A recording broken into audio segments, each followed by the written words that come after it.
Guys, there are spoilers for this film and this review, so if you don't want to be dragged away, go out, watch the film, then come back. You have been warned.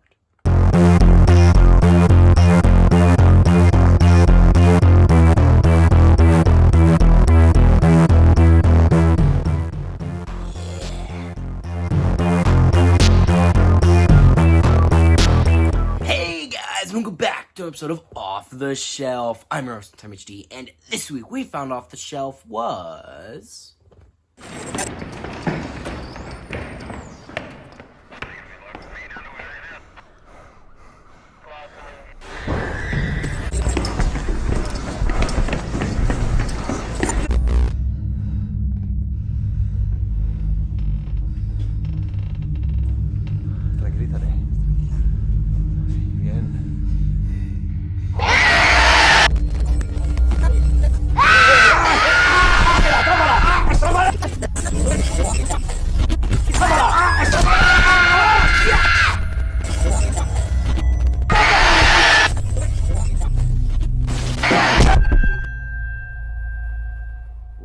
Released in 2007, it is a Spanish found footage horror film starring Manuela Velasco. This film is said to be, and I personally agree, it is said to be one of the greatest, if not the greatest, found footage horror film ever made. I don't know if the greatest, but it's definitely up there.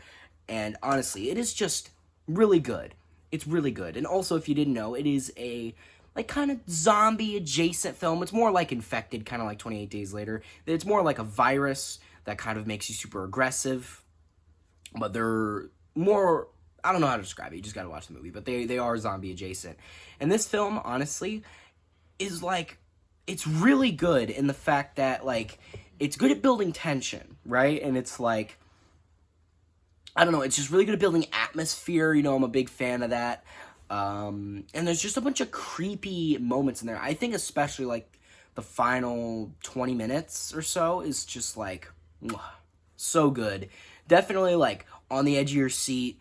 I was definitely, even though I'd heard about Rec, I knew the ending, or at least the final shot of the movie, the final scene. And, but I didn't know what led up to that, because I heard people talk about, they didn't want to spoil that part, because it was a really good part of the movie, and I will admit, I'm glad they didn't, because it was really... it really was good at building up. They went into this penthouse after, everybody in the apartment had been infected.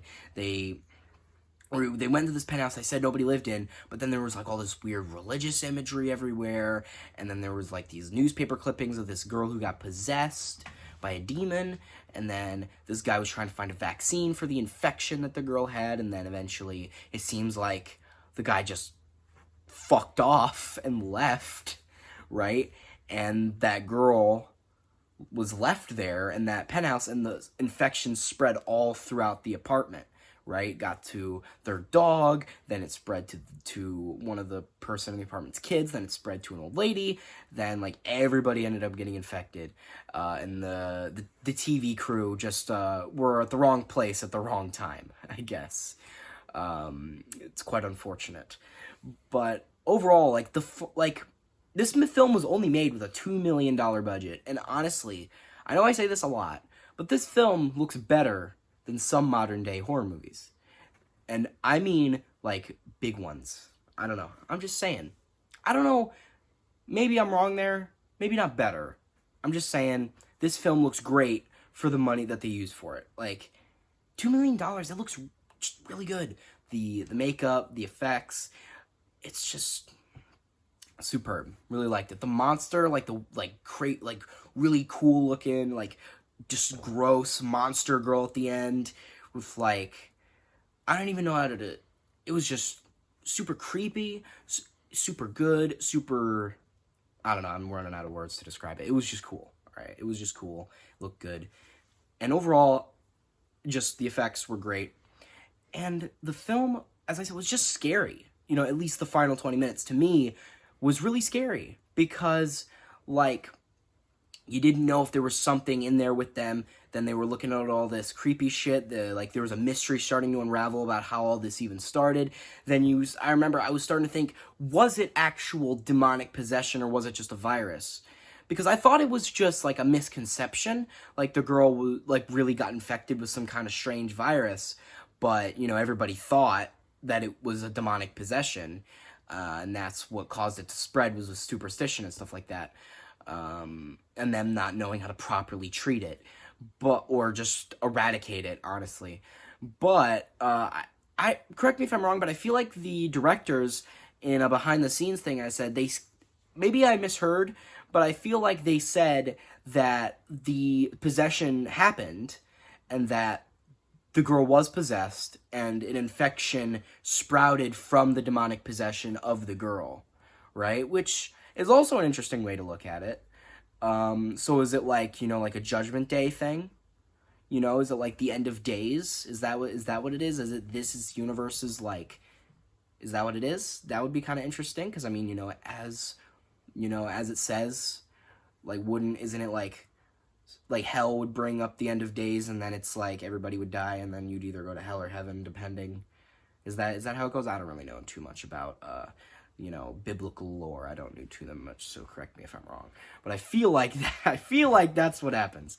But that'd be cool. That'd be another interesting way to put it, is if this was like the demonic judgment day of the world in this universe. That'd be kind of cool. With like a zombie apocalypse. That would certainly do it. That would certainly do it. But even if it's not, like, it's just like really freaky and, it creeps you out. The film is really, as I said, it's really good at building tension. It's really good at, like, making you feel uncomfortable. It's really good at, like, making you feel like, oh, man, what's going to happen? What's going to happen? Is something going to pop out? Is something going to do this? It's really good at that. And honestly, I think the film was just very, very well done. And I feel like I cannot really do it that much justice in that department. I feel like you just have to watch it, and then you'll understand how good it is at tension, at horror. And also, it's just a damn good movie on top of that, and it's just really good. And I also think, obviously this film, being only on a $2 million budget, it's only set in one location. Well, obviously it starts at, the firehouse with the firemen, but then it goes into the apartment complex where it remains for the entire film. And obviously the film takes place in mainly hallways, small rooms, sometimes in apartments, but those again are just small condensed hallways. So the film is very claustrophobic, and it's very close. Like, the camera is very close to everybody. It's very close up. It's very tight. So it makes it, like, it adds to the dread, it adds to the chaos of the situation, because obviously these people don't know how to handle this situation. There are a bunch of random people in an apartment complex, and just a random police officer and a fireman. These people don't know how to handle this situation, right? So it's like they have no idea what they're doing, and eventually they all drop like flies. And that's what would happen. I mean, really. I mean, unless, like, people have seen zombie movies, so you just aim for the head, kill them, kill the infected, you know what I mean? I'm just saying, if they're infected, they ain't coming back. Just shoot them. Just kill them. I'm just saying. That's what you gotta do. But, yeah, the film was very good at building dread. Very good at just getting you uncomfortable, if that's the right word. You know what I mean? It's good at making you feel like you're there, right? That's what the directors wanted. They wanted you to feel like you were with the characters, like you were in the situation. It makes you feel like you're a part of the chaos. You're a part of the hectic, just disorganization in the apartment. And since, like, you're immersed, I guess is the word I'm looking for. You are really in the film. You are into it. And when you're into it, you get really invested. When you get invested, you get more scared when the scares happen, right? And it's really good. It's really brilliant. And honestly, I just, man, I don't know.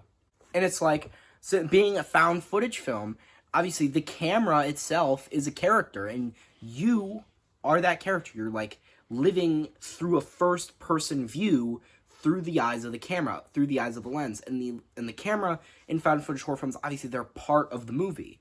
It's not like every other movie where the camera's ignored. You are the camera, right? You're watching through the eyes of it. It's the idea of the found footage, right? That's the whole idea.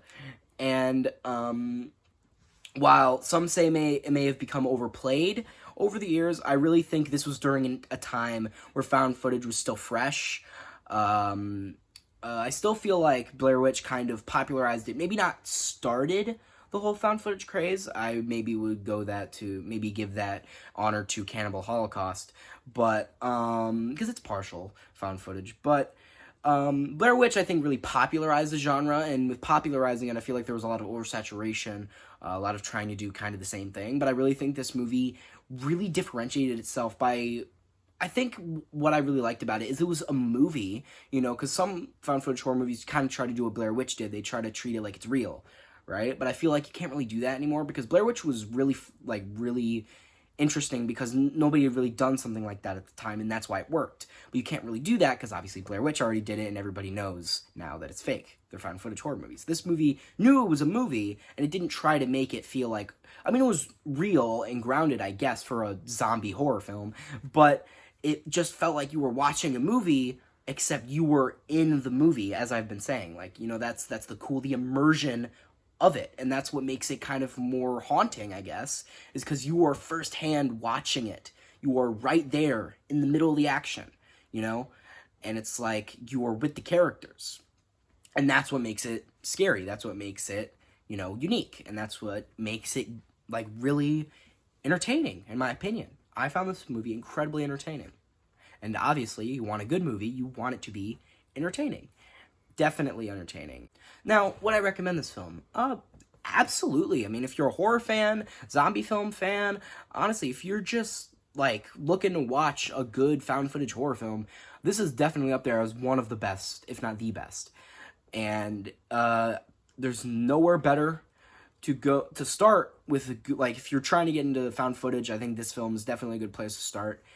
Absolutely watch it, and absolutely recommend it. And with that being said, I think I rated an 8.5 out of 10.